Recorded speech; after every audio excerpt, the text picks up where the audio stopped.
but then the fighter pay side of it, I've just seen how people and fighters are getting taken advantage of. You know, this is the most dangerous sport in the world, and the UFC, you know, makes billions of dollars a year, and they're only paying their fighters 15% of that. You know, Ari Emanuel, the CEO of Endeavor, you know, his salary last year was more than the entire UFC roster.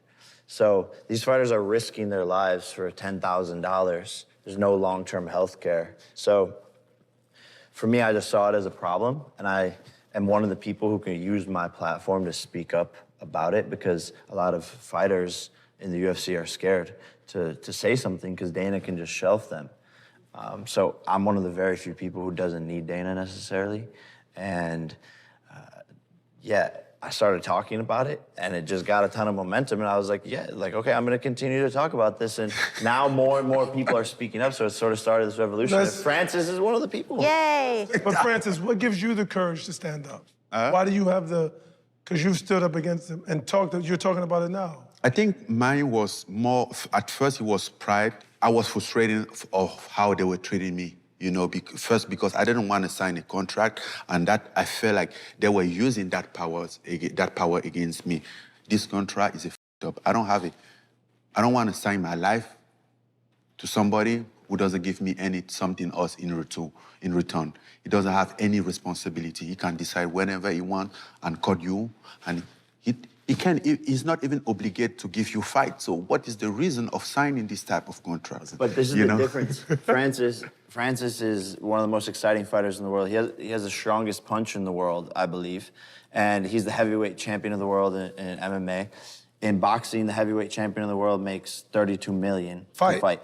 This is public information. He's making 600, 700K to fight. So that's where the discrepancy is. That's a big discrepancy. And if no one can see that is up. I'm not a genius, but that's a big up. But it's very simple. In boxing, they have to negotiate. It's open. There is two sides. It's open. Here, it's not one company. Here is a company. There is one company who owns both fighters.